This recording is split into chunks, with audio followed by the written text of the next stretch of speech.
Bonjour à tous. Aujourd'hui, je vais vous lire l'ouverture des 6 premiers sceaux.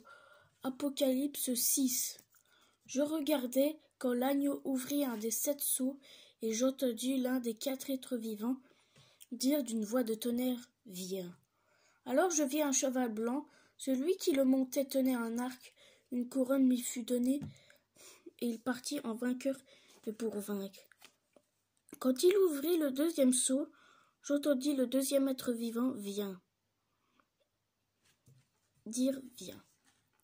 Et un autre cheval, rouge feu, sortit. À celui qui montait, il fut donné d'ôter la paix de la terre pour que les gens s'entr'égorgent.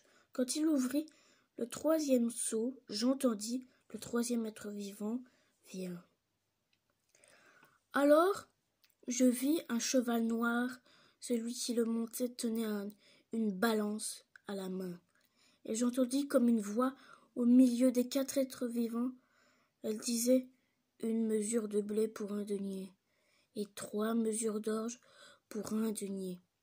Quant à l'huile et au vin, ne leur fais pas de mal. » Quand il ouvrit le 4e sceau, j'entendis la voix du 4e être vivant dire « Viens !»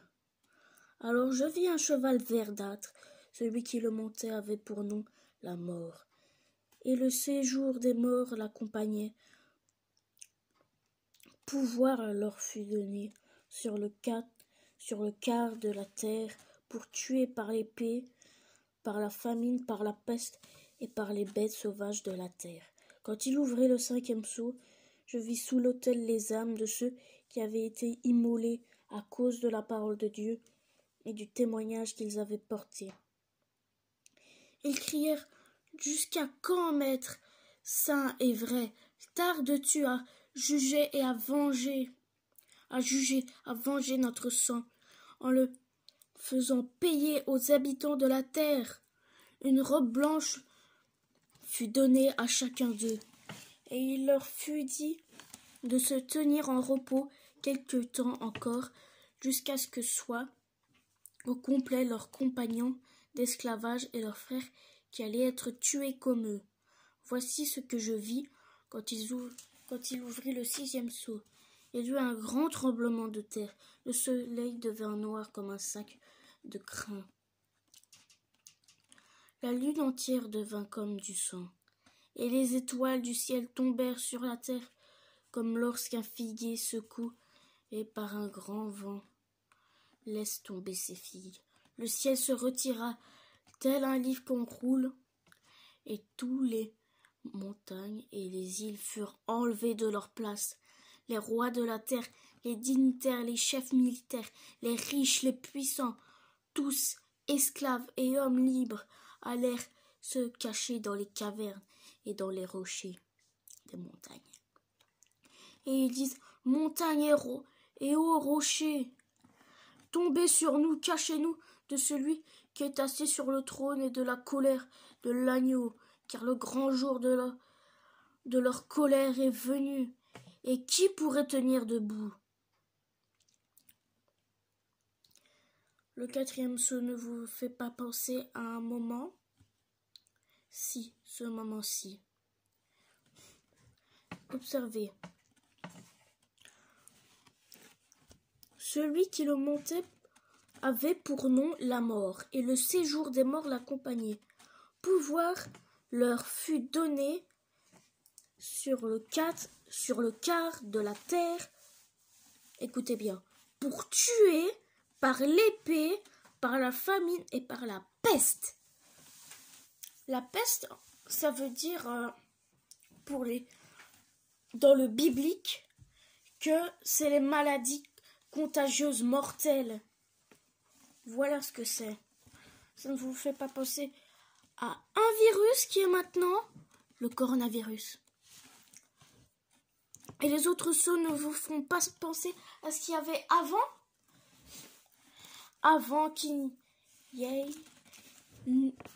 qu'il y ait tout ça.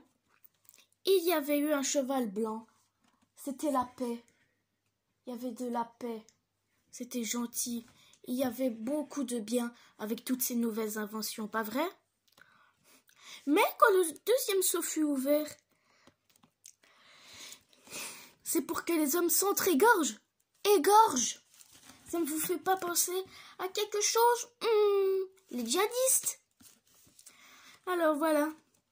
Et la famine, qu'est-ce qu'on en fait? On en parle après les djihadistes. Ah bah ouais, en Afrique, partout dans le monde, il y a de la famine. Et maintenant, c'est le coronavirus. Après, alors là, on est dans le caca après. Et les étoiles du ciel, tous. Et le 6e saut, il y eut un grand tremblement de terre. Le soleil devient noir comme un sac de crin. La lune entière devint comme du sang.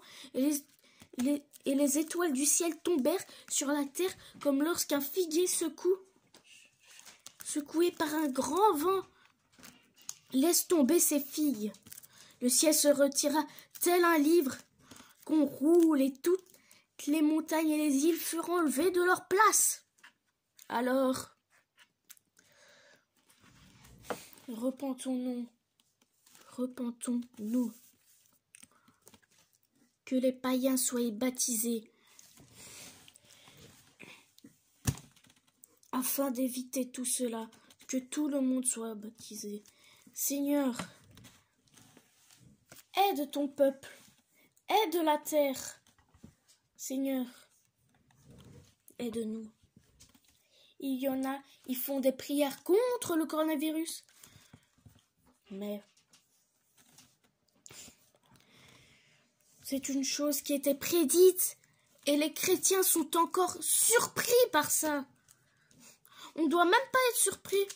On doit se dire, ouais, enfin le Seigneur va revenir et venger, et nous venger, Seigneur. Nous devons encore plus être dans l'allégresse.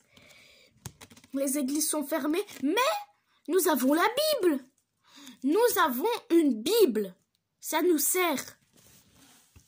Au lieu d'écouter les pasteurs chanter et que les femmes soient toujours en train de se trimballer, il faudrait que vous priez de votre cœur et non de votre bouche. Priez de votre cœur.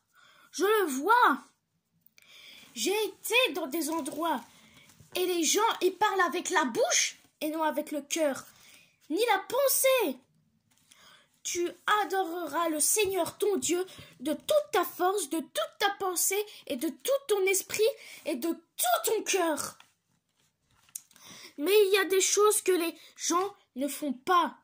Adorer de tout leur cœur et de tout leur esprit.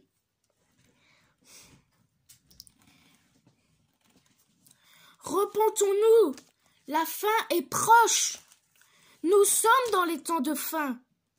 Elle n'est même pas proche, on est dans ces temps-là. Faut se repentir. Au lieu d'écouter le pasteur toujours chanter, des bêtes trucs, il faut entendre la voix de Dieu et non celle des hommes.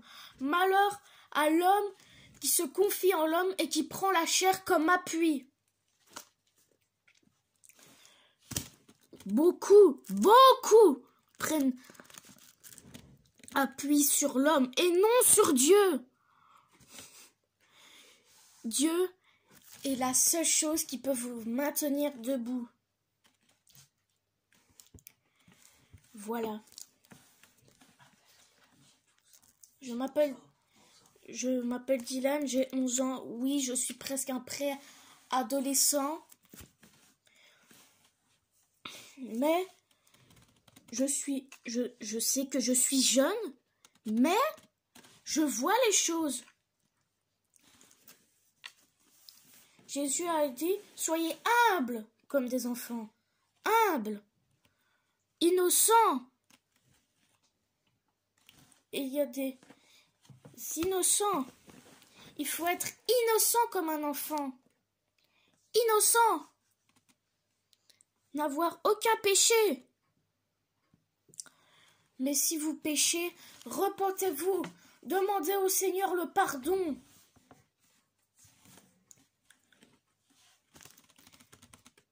Au nom de Jésus, Amen. Soyez bénis. Au revoir.